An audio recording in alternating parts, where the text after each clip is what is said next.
Once upon a time, scholars sat to learn at the feet of high-thinking philosophers.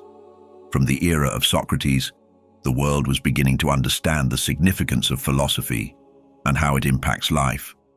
So when Plato, Socrates' student, came along, the respect was passed down. This student had depth to his words. No doubt, Plato lived up to the task in his teachings. But one day, everything changed. The cause? He published 2 dialogues titled Timaeus and Critias. But what was it about these dialogues? It was not just because of their interesting names, no. In the dialogues, Plato expressed his thoughts on how the world came to be. However, he did not do it ordinarily. He dived deeply into creation, as though he were narrating from a solid historical record. And in between the lines, he mentioned an ancient civilization, Atlantis. What exactly did Plato say about Atlantis? In his words, in the days of old, the gods had the whole earth distributed among them by allotment. But Poseidon, receiving for his lot the island of Atlantis, begat children by a mortal woman and settled them in a part of the island which I will describe. And when he finally described the land, the history world was thrown into chaos. Here is why. Plato described a civilization too advanced for humans to comprehend. In no time, his words resembled the script of a science fiction movie. Take a look. Plato wrote, "The most famous of them all was the overthrow of the island of Atlantis. This great island lay over against the pillars of Heracles, in extent greater than Libya and Asia put together, and was the passage to other islands and to a great ocean of which the Mediterranean Sea was only the harbor. And within the pillars, the empire of Atlantis reached in Europe to Tyrrhenia and in Libya to Egypt." He didn't stop there. In further texts, Plato revealed that the knowledge of Atlantis was passed down to him from Egyptian ancestors 9,000 years ago. The Greek philosopher outlined that Atlantis was so advanced that it rivaled human civilization, and this was just too much to take in. Before long, there was a problem. Imagine respecting an authority so much that their words are gold, but at some point they say something that doesn't sit right. That was how scholars felt about the Atlantean civilization. This is why. On the one hand, Plato narrated the existence of Atlantis like a real historical record. He cited that the knowledge was handed down from ancient Egyptian priests to the Greek statesman Solon, who lived around 600 BCE. On the other hand, it looked like a tale. Since Plato was such a philosopher, scholars argued that his depiction of Atlantis was only a metaphor and not a real place. But was this argument right? A solid question was raised by counter-arguing historians. If the Atlantis described in Timaeus and Critias was a mere allegory, why did Plato's description use real places like Asia, Europe, and Libya to emphasize its size and location? This great island lay over against the pillars of Heracles, in extent greater than Libya and Asia put together. Also, this great Atlantis had a mystical end to it. Scholars began to argue that this civilization may be more than the fable that many think it to be. What if it did exist and met a catastrophic end? We are not talking about the mythical kingdom of cartoons or sci-fi, but the real Atlantis was described by Plato as a high-tech, utopian civilization that vanished beneath the ocean in a single day and night. According to mainstream history, it never existed, just an allegory. But according to Plato, we see something different when he writes about the civilization's demise.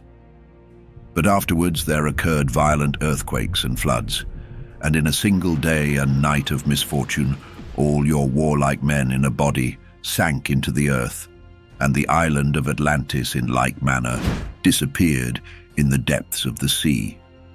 There was Atlantis, and then there wasn't. How can such a detailed account be swept under the carpet as a mere myth? The answer is that it can't. Because deep in the sands of time, beneath ancient ruins and in the DNA of mysterious megaliths, clues are emerging. Clues that suggest Atlantis may have been a real place.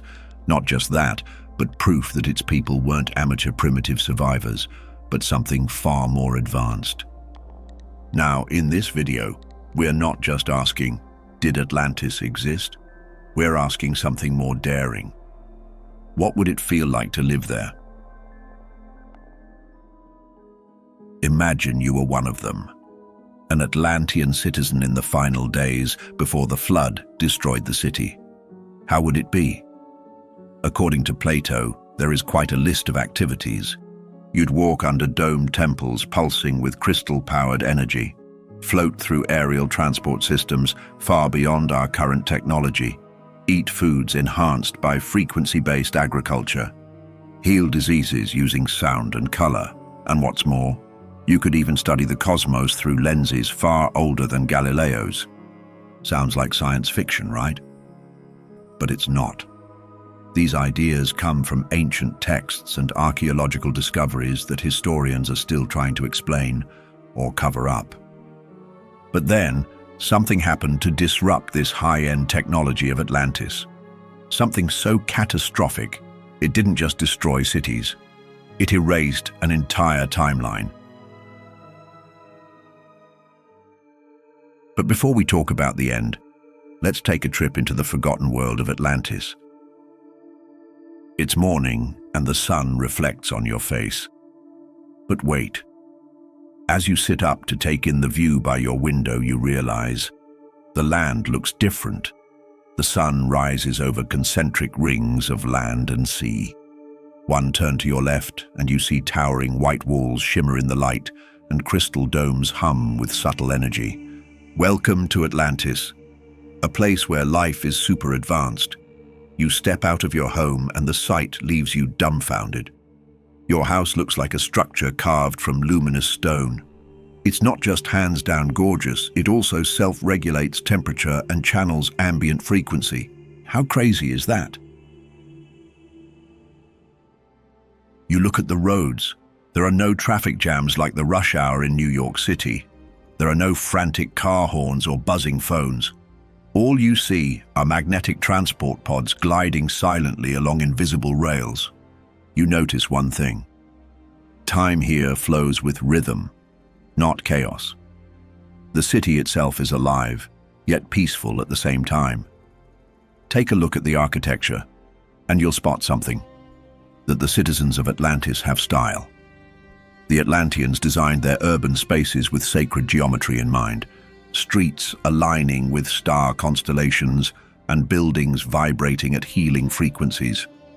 In this land, everything is both functional and spiritual. In Atlantis, science and soul are one. Now, when you move to a new city or travel for the holidays, your residence is your priority, right? But once you admire your surroundings, there is a long list of experiences you'd want to have. It's the same with our little trip. Our next stop is somewhere more fascinating. You make your way to the Energy Hall. Like its name implies, this is the spot that transmits all the energy in the city. With such an advanced description given by Plato, you're not surprised to see the walls pounding with a violet glow. Here, massive quartz crystals channel Earth's electromagnetic currents, powering the entire city with such accuracy. But these crystals don't just power lamps, they also recalibrate your consciousness. Sounds crazy? Wait for it. In modern science, there is confirmation that quartz has high electrical properties. But it didn't start today. Ancient texts hint at similar crystal networks in Egypt, Tibet, and even Mesoamerica. In addition, Atlantean healers use these stones not as instruments. One step into their healing chamber, and harmonic tones flood your senses. Unlike our world today, there are no pills or washed-down orthodox medicine. How healthy would that be? If you consider their medicine superb, pause for a minute and think about what their educational system would have been like.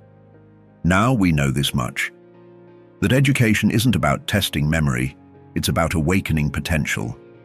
With the level of development in Atlantis, the school children would have been taught telepathy, sacred geometry, astronomy, and dream travel. Or not. Would you consider this to be a far reach?